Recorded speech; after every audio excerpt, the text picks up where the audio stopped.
दोस्तों आज बात करेंगे AG500 mg टैबलेट की। दोस्तों इस टैबलेट के अंदर एक इम्पॉर्टेंट मेडिसिन होती है जिसका नाम है एजिथ्रोमाइसिन। दोस्तों ये एक एंटीबायोटिक होती है जो कि अगर हम एंटीबायोटिक की बात करें तो दोस्तों एंटीबायोटिक वो मेडिसिन होती है जो कि बैक्टीरिया की ग्रोथ को कम करे या बैक्टीरिया को पूरी तरीके से किल कर दे। तो दोस्तों अगर बैक्टीरिया की ग्रोथ को अगर ये कम करती है तो इन्हें बैक्टीरियोस्टैटिक कहा जाता है, और अगर ये बैक्टीरिया को पूरी तरीके से किल करती है तो इसे बैक्टीरिसाइडल कहा जाता है। दोस्तों ये एंटीबायोटिक मैक्रोलाइटिक एंटीबायोटिक होती है। मैक्रोलाइट का मीनिंग ये होता है कि इस एंटीबायोटिक के अंदर एक लॉन्ग साइक्लिक इलेक्ट्रॉन रिंग की स्ट्रक्चर होती है। दोस्तों अब बात करते हैं AG500 mg टैबलेट काम किस तरीके से करती है, कैसे ये बैक्टीरियल इन्फेक्शन में काम आती है। दोस्तों AG500 mg में जो एजिथ्रोमाइसिन एंटीबायोटिक होती है ये बैक्टीरिया के सेल के अंदर जो राइबोसोम होते हैं जो कि प्रोटीन सिंथेसिस के लिए बहुत ही इंपॉर्टेंट सेल ऑर्गेनल्स है, उसके 50S सब यूनिट के साथ जुड़ करके बैक्टीरियल प्रोटीन के सिंथेसिस को इनहिबिट करती है, और इससे बैक्टीरिया की प्रोटीन सिंथेसिस रुक जाएंगी तो बैक्टीरिया जो है वो ग्रो नहीं हो पाएगा, मल्टीप्लाई नहीं हो पाएगा। तो इस तरीके से ये एंटीबायोटिक अपना काम करती है और बैक्टीरियोस्टैटिक एंटीबायोटिक की तरह काम करती है। दोस्तों अब बात करते हैं कि AG500 mg जो टैबलेट्स होती है उसके यूज क्या है।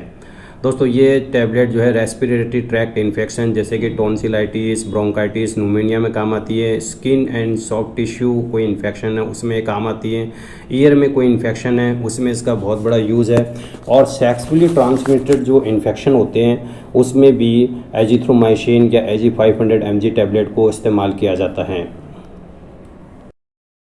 दोस्तों बात करते हैं side effects of AG500 mg tablet की। इसमें जो जनरल साइड इफ़ेक्ट होते हैं वो है नोज़िया, इसमें डायरिया हो सकता है साइड इफ़ेक्ट में, पेट में दर्द हो सकता है एब्डोमिनल पेन, और सर में दर्द हो सकता है हेडेक।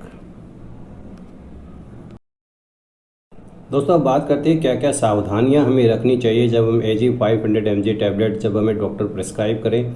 तो दोस्तों इसमें पहली चीज़ तो है कि अगर आपको मैक्रोलाइड से एलर्जी है तो आप डॉक्टर को तुरंत बताएं, क्योंकि मैक्रोलाइड से एलर्जी नहीं होना चाहिए।